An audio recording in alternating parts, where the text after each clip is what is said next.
Hi guys, good morning. दोस्तों, आज हम क्लास 10th की प्रश्नावली 14.2 का क्वेश्चन नंबर 1 को सॉल्व करेंगे।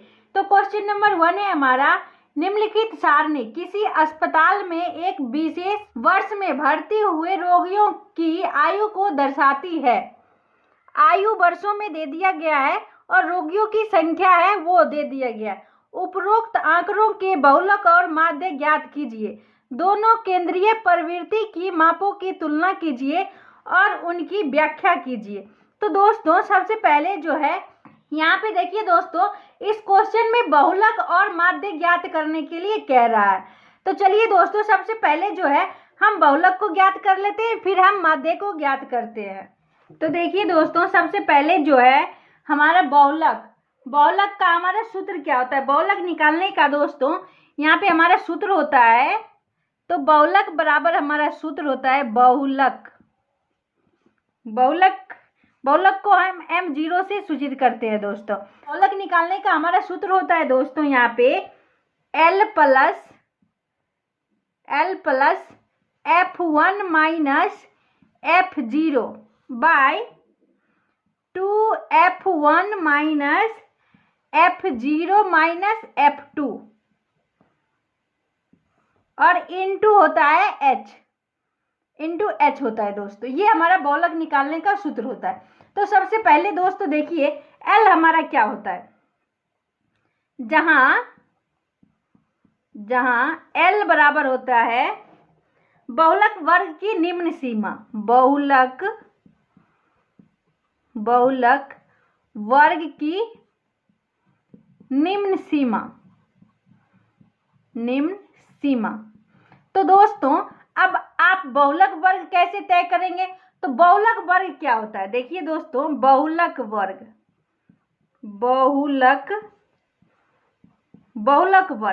तो दोस्तों बहुलक वर्ग क्या होता है। तो बहुलक वर्ग जो है वो होता है जिसकी बारंबारता सबसे अधिक हो। बहुलक वर्ग वो वर्ग होती है जिसकी बारंबारता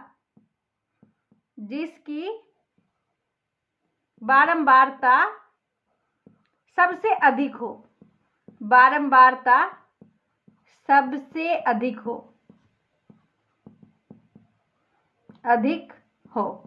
तो दोस्तों जिस वर्ग का बारंबारता जो है वो सबसे अधिक होगा वही हमारा बहुलक वर्ग होगा। तो दोस्तों देखिए, जहां L बराबर क्या होता है, बहुलक वर्ग की निम्न सीमा। तो दोस्तों देखिए हमारा क्वेश्चन में देखिए, आप यहाँ पे क्वेश्चन जो है दोस्तों उसमें देखिए हमारा दिया हुआ है, आयु वर्षों में दिया हुआ है 5 से 15, 15 से 25, 25 से 35, 35 से 45 और 45 से 55 और 55 से 65। अब दोस्तों देखिए रोगियों की संख्या ये हमारा क्या होगा, ये हमारा होगा बारंबारता, और आयु जो वर्षों में दिया हुआ है ये हमारा क्या होगा, ये हमारा होगा वर्ग। तो दोस्तों देखिए इसमें सबसे अधिक जो है वो हमारा बारंबारता किसका है, यहाँ पे 23 है, सबसे अधिक बारंबारता 23 है। तो इसका हमारा बहुलक वर्ग हो जाएगा 35 से 45। तो 35 जो होगा दोस्तों यहाँ पे बहुलक वर्ग की निम्न सीमा हो जाएगी। तो L बराबर हमारा 35 हो जाएगा। अब दोस्तों देखिए F1 होता है दोस्तों यहाँ पे हमारा बहुलक वर्ग की बारंबारता। बहुलक वर्ग की बारंबारता और F0, तो F0 होता है दोस्तों बहुलक वर्ग से ठीक पहले की बारंबारता। बहुलक वर्ग से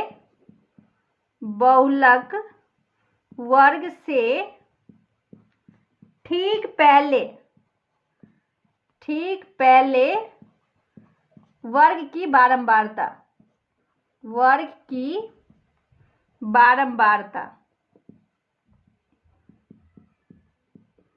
ठीक है दोस्तों। और F2, अब यहाँ पे देखिए F1 हो जाएगा, F0 हो जाएगा, और F2 जो है वो होता है दोस्तों बहुलक वर्ग से ठीक बाद में आने वाली वर्ग की बारंबारता। F2 हमारा हो जाएगा दोस्तों बहुलक वर्ग से वर्ग के ठीक बाद में आने वाले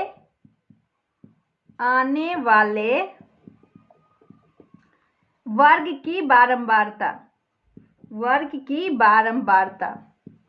ठीक है दोस्तों, इसे आप समझ गए होंगे।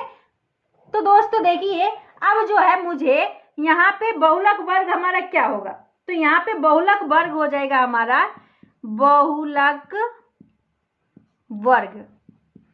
सबसे पहले दोस्तों मुझे क्वेश्चन के हिसाब से पहले हमें बहुलक वर्ग ज्ञात करना होगा। तो बहुलक वर्ग देखिए, जिसकी बारंबारता सबसे अधिक हो, तो बारंबारता अधिक हमारा इसका है 23 है, तो इसका बहुलक वर्ग क्या होगा, ये होगा 35 से 45। तो यहाँ पे होगा 35 से 45, बहुलक वर्ग हमारा हो गया 35 से 45। अब दोस्तों देखिए L बराबर हो जाएगा हमारा बहुलक वर्ग की निम्न सीमा। देखिए अभी हम लिखे हैं यहाँ पे देखिए L बराबर हम लिखे बहुलक वर्ग की निम्न सीमा, तो L बराबर हो जाएगा हमारा 35। यहाँ पे देखिए दोस्तों 35 से 45, तो ये निम्न सीमा 35 होगा और उच्च सीमा हमारा 45 होगा। तो यहाँ पे हमें निम्न सीमा चाहिए, तो L बराबर हो गया हमारे 35।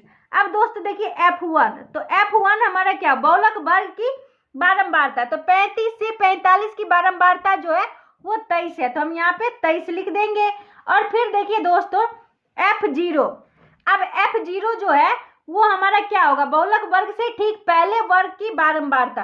तो देखिए दोस्तों यहाँ पे 35 से 45 की बारंबारता है 23, और इससे पहले की बारंबारता ये कितना है, ये हमारा 21, तो हम यहाँ पे 21 लिखेंगे।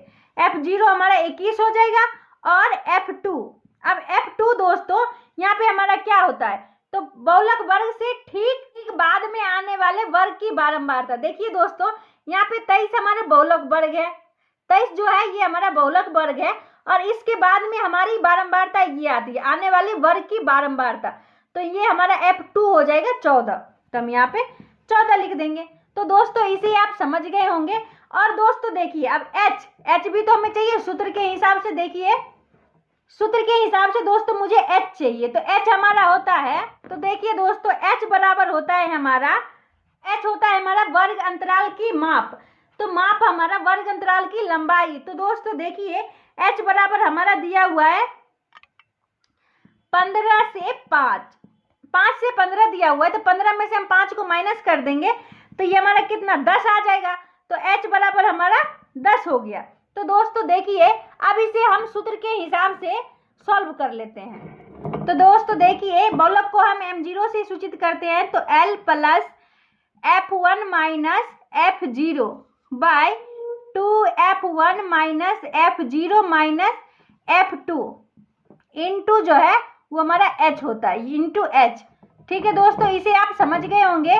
तो दोस्तों देखिए L जो है वो हमारा दिया हुआ है 35, तो 35 प्लस, और F1 है हमारा 23, तो हम 23 माइनस, और F0 जो है वो हमारा 21 है, तो 21 बटा, अब दोस्तों देखिए 2 इंटू F1 जो है ये हमारा 23 है, और F0 जो है वो हमारा 21 है, तो 21 दे देंगे, और माइनस F2 हमारा है 14, तो हम 14 दे देंगे। अब इंटू H है हमारा 10, तो हम 10 लिख लेंगे। अब दोस्तों देखिए इसे हम सॉल्व कर लेंगे, तो 35 प्लस, अब दोस्तों देखिए 23 में से हमारा 21 को माइनस कर लेंगे, तो ये हमारा कितना हो जाएगा 2, तो 2 बटा, अब देखिए 23 दूना होता है, 23 को हम 2 से गुना कर देंगे, तो 3 दूना 6, 2 दूना 4, तो 46 माइनस, अब ये दो माइनस वाले को हम जोड़ लेंगे, तो 4 1 5 और 2 1 3 इंटू 10। ठीक है दोस्तों, अब दोस्तों देखिए 35 प्लस 2 बटा, अब 46 में से हम 35 को माइनस कर देंगे, तो ये हमारा 11 हो जाएगा, तो 11 गुने 10। अब दोस्तों देखिए 35 प्लस 10 दूना 20 बटा 11। अब दोस्तों देखिए 35 प्लस, दोस्तों देखिए अब हम यहाँ पे 11 से 20 में भाग देते हैं, तो 11 का 11, यहाँ पे 9 दशमलव, अब फिर हो जाएगा 11 8 88। तो दोस्तों देखिए ये हमारा आ गया 1.8, तो दोस्तों यहाँ पे हम 1.8 लिख लेंगे। अब दोस्तों देखिए हम दोनों को जोड़ लेते हैं, तो ये हो जाएगा 35 में दोस्तों हम यहाँ पे जोड़ लेंगे 1.8, तो ये हमारा हो जाएगा 8 और 5 1 6 और 3, तो ये आ गया हमारा 36.8। तो इसे हम लिख लेंगे दोस्तों 36.8। तो दोस्तों देखिए ये जो है हमारा बहुलक निकल चुका है। तो बहुलक निकल चुका है, तो क्वेश्चन में कह रहा है बहुलक और माध्य ज्ञात कीजिए। तो चलिए दोस्तों अब हम माध्य को ज्ञात कर लेते हैं। तो माध्य ज्ञात करने के लिए दोस्तों पहले जो है हम एक सारणी को तैयार करते हैं। तो चलिए दोस्तों हम एक सारणी तैयार कर लेते हैं। अब दोस्तों इसके लिए पहले जो है हम देखेंगे जो हमारा ये जो है हमारा दोस्तों यहाँ पे 5 से 15, 15 से 25 ये आंकड़ा जो है ये हमारा बड़ा है। तो दोस्तों इसे हम पद विचलन विधि से हल करते हैं। तो दोस्तों देखिए पद विचलन विधि से हल करने के लिए जो है हम सारणी को तैयार कर लिए हैं। अब दोस्तों देखिए माध्य बराबर हमारा सूत्र होता है A plus L sigma F D dash by sigma F, ये हमारा दोस्तों सूत्र होता है। तो दोस्तों देखिए इस सूत्र के हिसाब से हम इस क्वेश्चन को सॉल्व कर लेंगे। तो दोस्तों देखिए अब हमारा वर्ग अंतराल जो दिया हुआ है 5 से 15, 15 से 25 ये हम लिख लिए हैं। अब दोस्तों वर्ग अंतराल से हम वर्ग चिन्ह निकाल लेते हैं। तो वर्ग चिन्ह हम निकालते हैं कैसे, वर्ग चिन्ह बराबर हम निकालने के लिए बताए थे दोस्तों a प्लस बी बाय 2 कर देते हैं। दोस्तों यहाँ पे a हमारा होता है वर्ग अंतराल का पहला अंक और b बराबर होता है वर्ग अंतराल का दूसरा अंक। तो 5 प्लस 15 बाय 2 कर देंगे, 5 प्लस 15 बटा 2, तो ये हमारा हो जाएगा 20 बटा 2, तो ये आ गया हमारा 10। तो हम 10 लिख लेंगे यहाँ पे वर्ग चिन्ह।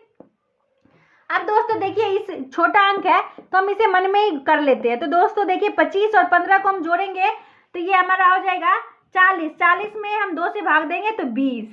अब 35 और 25 को जोड़ेंगे तो ये हमारा हो जाएगा 60, 60 में हम 2 से भाग देंगे तो 30। अब दोस्तों देखिए 45 और 35 को जोड़ेंगे तो ये हमारा हो जाएगा 80, 80 में हम 2 से भाग देंगे तो 40। और 55 और 45 को जोड़ेंगे तो हमारा हो जाएगा 100, तो 100 में हम 2 से भाग देंगे तो ये हमारा हो जाएगा 50। और 65 और 55 को जोड़ेंगे तो ये हमारा हो जाएगा 120, तो 120 में 2 से भाग देंगे तो ये हमारा 60 निकल आएगा दोस्तों। तो दोस्तों चलिए दोस्तों देखिए अब हमारा क्वेश्चन में जो है बारंबारता दिया हुआ है तो उसे हम लिख लेते हैं। 5 से 15 के बीच में 6 है तो हम 6 लिख देते हैं। फिर है हमारा 11 लिख दिए, 21 तो 21 लिख दिए, 23 तो हम 23 लिख देंगे, 14 तो हम 14 लिख देंगे और 5 तो हम 5 लिख देंगे। अब दोस्तों देखिए विचलन d बराबर x माइनस ए, तो दोस्तों हम वर्ग चिन्ह को तो x से सूचित करते हैं, बारंबारता को f से सूचित करते हैं, और यहाँ पे a बराबर होता है हमारा कल्पित माध्य, ये हमारा होता है दोस्तों। अब दोस्तों देखिए a कल्पित माध्य हम किसे मानते हैं, तो वर्ग चिन्ह वाले एक अंक को हम कल्पित माध्य मान लेते हैं। तो दोस्तों देखिए कल्पित माध्य हम उसे मानते हैं वर्ग चिन्ह के बीच वाले एक अंक कल्पित माध्य मानते हैं। 6 अंक दिए हुए हैं तो दोस्तों अगर हम 2 ऊपर से छोड़ते हैं, 2 नीचे से छोड़ते हैं, 2 खाने हम ऊपर से छोड़ देते हैं, 2 खाने हम नीचे से छोड़ देते तो भी बीच में हमारा 2 खाने आ रहा है। तो दोस्तों आप 30 या 40 कोई भी ले सकते हैं, इसमें ये नहीं है जो हम 40 लें या 30 लें। तो दोस्तों देखिए चलिए हम यहाँ पे 30 लेके सॉल्व करते हैं। ये a बराबर जो है हम यहाँ पे 30 लिए हैं, a बराबर जो है ये हम 30 ले लेते हैं, a बराबर 30। तो दोस्तों देखिए अब हम d बराबर x माइनस ए करते हैं। तो x देखिए हमारा दिया हुआ है 10 माइनस 30, तो ये हमारा कितना हो गया, ये हमारा माइनस 20 हो गया, तो माइनस 20 लिख दिए। और 20 में से हम माइनस 30 को माइनस करेंगे, 20 माइनस 30 करेंगे तो ये हमारा हो जाएगा माइनस 10, तो हम यहाँ पे माइनस 10 लिख लिए। और 30 में से 30 को माइनस करेंगे 0, 40 में से 30 को माइनस करेंगे 10, 50 में से 30 को माइनस करेंगे 20 और 60 में से 30 को माइनस करेंगे तो 30। तो दोस्तों देखिए इसे हम d बराबर x माइनस करके निकाल लिए हैं। अब दोस्तों देखिए d डैश, अब d से मुझे d डैश निकालना है। अब दोस्तों देखिए d तो मुझे मिल गया, ये d जो है वो हमारा यहाँ आ जाएगा, ये d तो हमें निकल गया है। लेकिन l हमारा क्या होता है, l बराबर होता है वर्ग अंतराल की लंबाई, वर्ग अंतराल की माप या लंबाई। वर्ग अंतराल की माप या लंबाई। तो दोस्तों देखिए एल, अब हम एल कैसे निकालेंगे? एल निकालने के लिए दोस्तों यहाँ 5 से 15 दिया हुआ है, 5 से 15 दिया हुआ है, तो 15 माइनस अगर 5 कर देते तो ये हमारा 10 निकल आया। तो दोस्तों ये एल बराबर जो है ये हमारा 10 हो गया। तो दोस्तों देखिए अब डी डैश हम निकालते हैं। डी डैश बराबर होता है डी बाय एल। अब दोस्तों देखिए डी जो है ये हमारा -20 है। -20 में अगर हम 10 से भाग देते हैं तो ये हमारा कितना होगा? ये -2 हो जाएगा। तो यहाँ पे हम -2 लिख दिए। अब -10 में हम 10 से भाग देंगे तो -1, और 0 में हम 10 से भाग देंगे तो 0, और 10 में 10 से भाग देंगे तो 1, 20 में 10 से भाग देंगे तो 2, 30 में 10 से भाग देंगे तो 3। तो दोस्तों देखिए हमारा डी डैश भी निकल चुका है। अब दोस्तों हम यहाँ पे एफ डी डैश निकालते हैं। तो दोस्तों देखिए एफ डी डैश, तो ये हमारा डी डैश हो गया और बारंबारता वाली जो है ये हमारा एफ हो गया। तो एफ वाले को डी डैश वाले को हम गुना कर लेते हैं। तो 6 दूना 12, -12, 11 इकाई 11, तो -11, 21 को हम 0 से गुना करेंगे 0, 23 को हम 1 से गुना करेंगे 23, 14 को हम 2 से 1 गुना करेंगे 14 दूना 28, 5 को हम 3 से गुना करेंगे तो 15। अब दोस्तों मुझे चाहिए सिग्मा एफ, तो एफ वाले को हम जोड़ लेंगे तो सिग्मा एफ, और सिग्मा एफ डी डैश, तो सिग्मा एफ डी डैश, तो एफ डी डैश वाले को जोड़ लेंगे तो ये हमारा निकल आएगा सिग्मा एफ डी डैश। तो हम सिग्मा एफ वाले को पहले जोड़ लेते हैं। तो 6 1 7, 7 1 8, 8 3 11, 11 4 15, 15 5 20 के शून्य हाथ में 2, 2 1 3, 3 2 5, 5 2 7, 7 1 8। तो दोस्तों ये हमारा आ गया 80। तो हम 80 लिख दिए। अब दोस्तों सिग्मा एफ डी डैश को निकाल लेते हैं। तो -12 और -11 ये दोनों को हम पहले जोड़ लेते हैं माइनस वाले को। तो 2 1 3, 3 और 1 1 2, तो ये हमारा हो गया -23, और प्लस वाले जो है उसको हम जोड़ लेते हैं। तो 8 3 11, 11 5 16 के 6 हाथ में 1, और 2 1 3, 3 2 5, 5 1 6। अब ये दोस्तों देखिए ये हमारा आ गया 6। तो दोस्तों ये आ गया हमारा 66। अब दोस्तों देखिए इसको माइनस कर लेते हैं। तो ये हमारा कितना होगा? 6 में से 3 गया 3, और यहाँ हो गया 6, 6 में से 2 गया तो 4, तो ये हमारा हो गया 43। तो सिग्मा एफ डी डैश जो है वो हमारा 43 निकल आया है दोस्तों। तो दोस्तों देखिए अब हम इसे सूत्र पे बिठा देते हैं। तो माध्य बराबर A plus L sigma F D dash by sigma F. अब ए हमारा क्या है? ए हमारा है 30 प्लस, और एल जो है वो हमारा 10। अब दोस्तों देखिए सिग्मा एफ डी डैश वो हमारा 43 बटा सिग्मा एफ जो है वो हमारा निकला है 80। अब दोस्तों देखिए 30 प्लस 40, 10 को हम 43 से गुना करेंगे तो ये हमारा हो जाएगा 430 बटा 80। अब दोस्तों देखिए इसको हम भाग कर देते हैं। तो 80 से भाग दे देते हैं 430 में। तो देखिए दोस्तों 8 पचे 40, 400, ये हो गया 30, ये कट गया। अब दोस्तों देखिए नहीं लगेगा, दशमलव देंगे तो 8 त्रिक 24, 8 त्रिक 24, ये हो गया हमारा 0, 10 में से 4 गया तो 6, और ये कट गया। फिर हम एक 0 देंगे, 8 सते 56, ये दोस्तों देखिए 5.37 आ गया, 8 सते 56, 560, ये 40, और ये कट गया। अब दोस्तों देखिए ये हमारा आ गया 5.37, तो इसे हम लिख लेते हैं 30 प्लस 5.37। अब दोस्तों ये दोनों को हम जोड़ देंगे, 30 में हम जोड़ देते हैं 5.37, तो 7 3.35.37। तो दोस्तों देखिए ये हमारा आ गया 35.37। दोस्तों ये हमारा हो जाएगा वर्ष, क्योंकि क्वेश्चन में जो है हमारा पूछ रहा है विशेष वर्ष में भर्ती हुए रोगियों की आयु को दर्शाती है। तो दोस्तों ये जो हमारा 35.37 वर्ष हो जाएगा। तो दोस्तों अस्पताल में भर्ती अधिकतम रोगी कितना होगा? अधिकतम रोगी होगा बहुलक। तो यहाँ पे हम लिखेंगे अतः अस्पताल में अधिकतम अधिकतम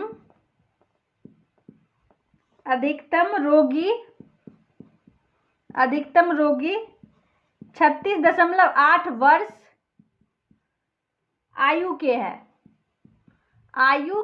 हैं। क्योंकि दोस्तों हमने बहुलक जो निकाला है वो 36.8 वर्ष निकला है और औसतन अस्पताल में भर्ती किए गए